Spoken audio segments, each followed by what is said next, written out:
हर सुबह आपका इजहार किया करते हैं और हर ख्वाब में आपका दीदार किया करते हैं। हर सुबह आपका इजहार किया करते हैं और हर ख्वाब में आपका दीदार किया करते हैं मेरे साईं। दीवाने ही है तो हम आपके, दीवाने ही है तो हम आपके, जो हर वक्त आपका इंतजार किया करते हैं। नमस्कार, मैं राजेश कुमार श्री साईं बाबा की एक कथा के साथ आप सभी के सामने फिर से उपस्थित हूँ। चलिए श्री साईं बाबा का जयकारा के साथ आज की कथा को शुरू करते हैं। श्री सच्चिदानंद सद्गुरु साईनाथ महाराज की जय। तो चलिए आज की कथा को शुरू करते हैं। ऐसा कहा करते हैं कि भगवान में 6 प्रकार के विशेष गुण होते हैं। पहला कीर्ति, दूसरा श्री, तीसरा वैराग्य, चौथा ज्ञान, पांचवा ऐश्वर्य और छठा उदारता। श्री साईं बाबा में भी ये सभी गुण विद्यमान थे। उन्होंने भक्तों की इच्छा पूर्ति के निर्मित ही सगुण अवतार धारण किया है। तो चलिए उनकी एक उदारता की बड़ी मनमोहक सी कहानी है, उसे सुनते हैं। साईं राम। तो फिर आज हम लोग अपना बगीचे से बैंगन तोड़ेंगे और उसकी कथा भी आपको सुनाएंगे। तो आइए, ये देखिए कितना बड़ा बैंगन हुआ है, देख रहे हैं? और एक दूसरा बैंगन भी है, कमेंट करके बताइएगा। देखिए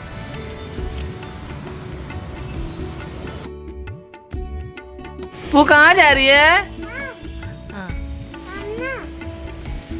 हम बाबा का भोग बनाने जा रहे हैं। उसके लिए हम साग तोड़ेंगे और उसके साथ सब्जियां तोड़ेंगे। अच्छा चलो दिखा दो तुम्हारा कहाँ है बगीचा। देखिए हमारा बगीचा है, जानथन भी है। अभी और है। तो आपने बैगन भी देख लिया और सब्जियां भी देख ली।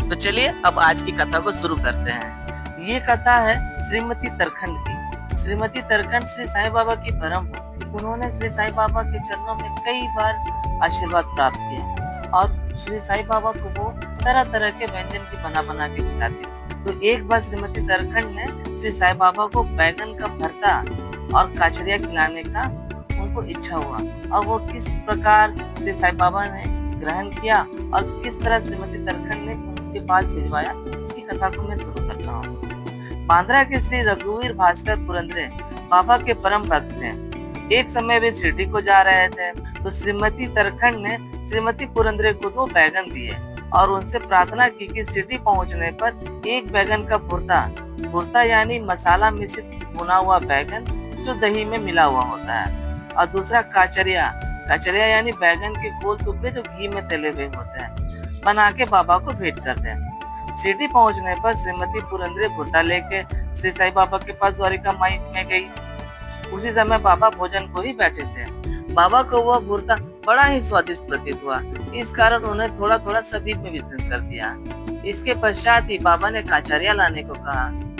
अब बाबा की एक परम भक्त महिला थी राधा कृष्ण माई, जो बाबा के खाने पीने का और बाबा के द्वारिका माई का सफाई का काफी ध्यान रखती थी। तो राधा कृष्ण माई के पास जब संदेशा भेजा गया तो बाबा काचरिया मांग रहे हैं। वे बड़ी असमंजस में पड़ गई कि अब क्या करना चाहिए, बैगन की तो अभी ऋतु ही नहीं है।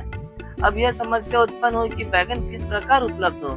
जब इस बात का पता लगाया गया कि भुर्ता लाया कौन था, तब सबको ज्ञात हो गया कि बैगन श्रीमती पुरंदरे लाई थी तथा उन्हें ही काचरिया बनाने का कार्य सौंपा गया। अब प्रत्येक को श्री साईं बाबा की पूछताछ का अभिप्राय विदित हो गया और सब श्री साईं बाबा की सर्वज्ञता पर महान आश्चर्य करने लगे। श्री सच्चिदानंद सद्गुरु साईनाथ महाराज की जय।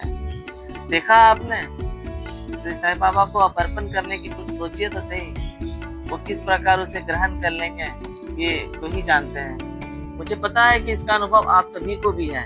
आप सभी से भी श्री साईं बाबा ने किसी न तो किसी रूप में कुछ न तो कुछ मांगा जरूर होगा, और वे जो 1 रुपए भी अगर स्वीकार करते हैं ना, तो वे उन्हें 10 गुना से भी ज्यादा वापस करते हैं। तो आपके साथ भी इस तरह की कुछ ना तो कुछ जरूर घटना घटी, तो मेरे साथ इसे जरूर शेयर करिएगा। इस कथा को मैं यही विराम देता हूँ। मिलता हूँ मैं अगली कथा में। साईं राम।